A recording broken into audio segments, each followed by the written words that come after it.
Yeah, I'm going to tell you some really sad stuff, as usual, you know, because history is horrific and sad. So, Tigers Are Not Afraid is a really emotional film, as I guess you would expect it to be, since that was kind of like what the director sought out for it to be. And it has a lot of violence against women and children in it, kind of similar to like what we saw in Impedagore, in that like women and children are at the forefront of the violence. The film was written, as Gabe said, by Issa Lopez, and they said that it really were inspired by reality to make the film. So as you know, they wanted to make it a documentary like film. It's definitely that.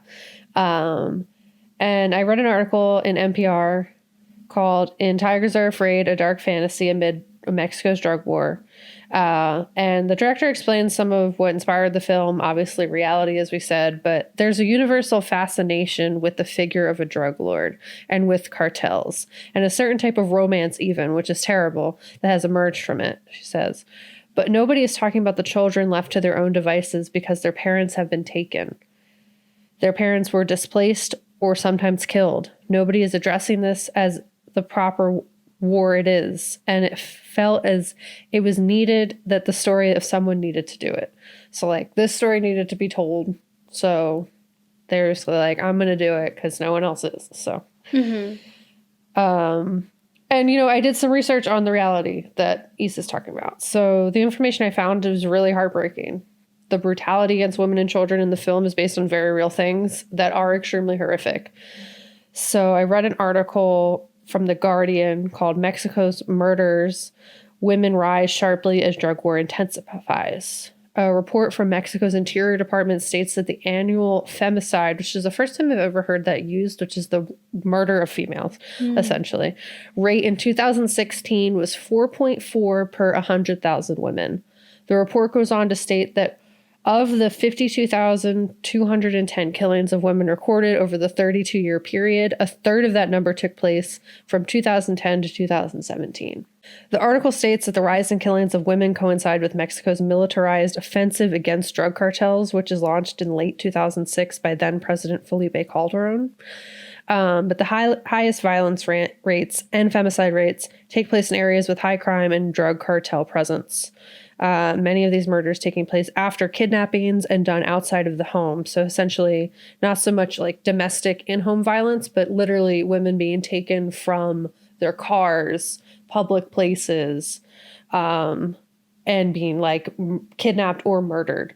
The study also said that while the vast majority of male homicide victims were killed by firearms, many female murders continue to be done in the most cruel means, such as stabbing, beating, strangling, and that really reflects the misogyny that is like inherent in the area. Yeah, those are more like emotional, personal murder than just a gun.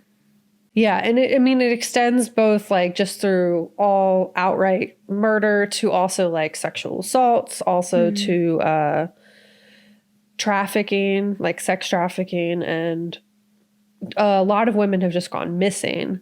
And Mexico does not have a set up DNA bank to track all these people. So a lot of people who go missing are either never found, or bodies that are identified, it's very hard to figure out whose body it is. And the article kind of continues. It says that this is happening because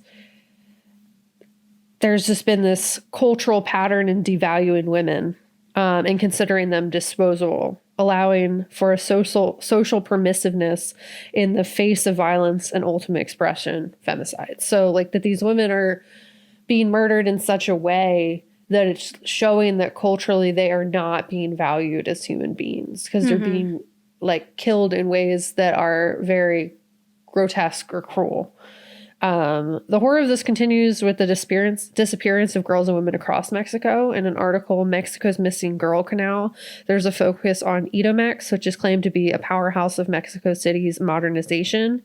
However, it's a place that's kind of deemed very unsafe for women in the article. It says Edomex is a no man's land. It doesn't exist to the outside world, said Cynthia Galicia, a legal expert of the National Autonomous University of Mexico. The This is stated because 1,258 girls and women have been reported missing in Edomex between 2011 and 2012. 53% of that number were children aged 10 to 17. To make matters more horrific, over 448 women have been murdered in this state, their mutilated bodies left and displayed in public places like roads, parks, and shopping areas. This is not the first instance of this, where 379 women were sexually assaulted, murdered, and dismembered in Ciudad Juarez, their bodies left in the desert. So it seems like there's this like trend of violence against women, and specifically like in this most brutal, horrific way. But there was this one story of a girl who they found the body of, but that there's like this kind of, how we saw in the film, I feel like we did see flyers of missing people. Mm-hmm. And that is just really common, and that there's this kind of lawlessness that is taking place where like the police are not going against the will of the cartels. Mm-hmm. And they're like, people are looking for help, but they're not receiving it. So in Edomex specifically, they're saying like there's this kind of like, it's a no man's land because there's not law enforcement that is helping the people of Edomex protect themselves against the cartels, and these kidnappings and these like very open murders. Yeah, and we see that in the film too. Mm-hmm. And it kind of just kind of goes on to suggest that there's like hypothesized violence is linked to big business owners, corrupt politicians, and organized crime, and that there's just no investigation of these crimes, so that the crimes are happening and that there's no way to like make up for all the crimes that have been like find justice for these people because they're just being ignored. And they're saying that the violence has increased because of like the lack of criminal justice presence. And that like they did say that they're trying to fight back against cartels in 2006, but that the violence only kind of got worse after that.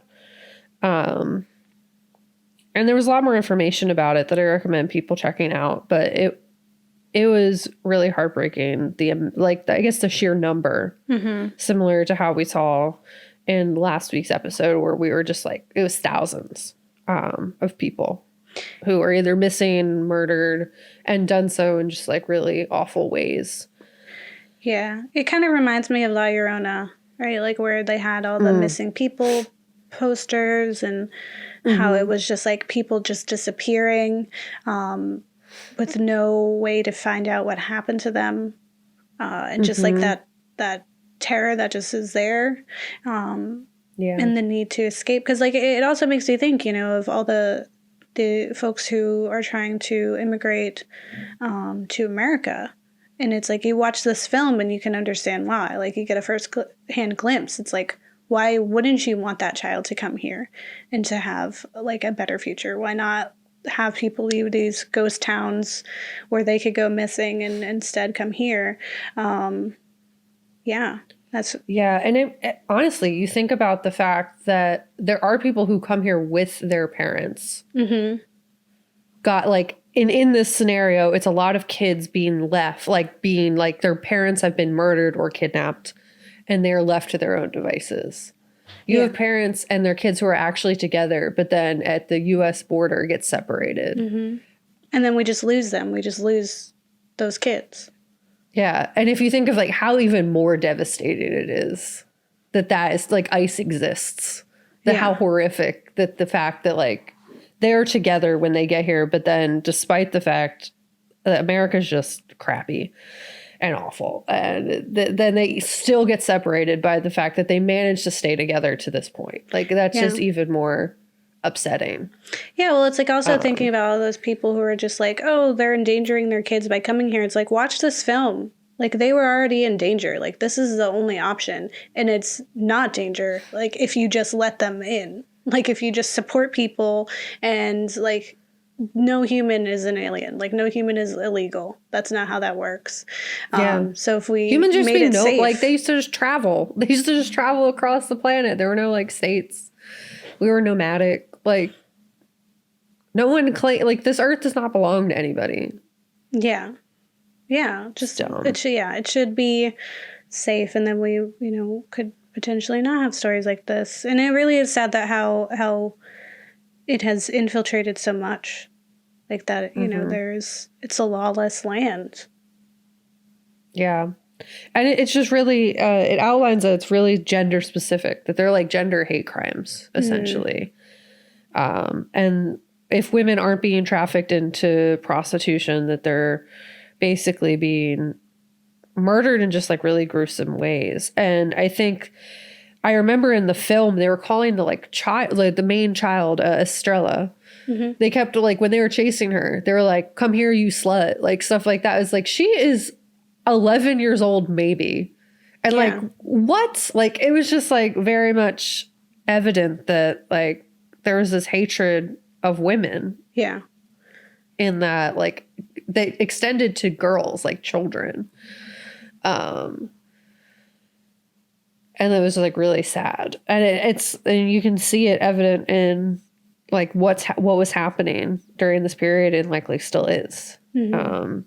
I will say that it was a little bit challenging to find anything that directly called out cartels. I was able to get like information about cartels, and once I got more specific with my search, after kind of really establishing which thing I wanted to research, it was a little bit easier. But it seems like they're still able to protect themselves in some way from even the media. Yeah. Well, it kind of reminds me of like the One Child Nation documentary, and how it was just like closed out. Like, if they don't want you to get the information out there, it's not getting out there.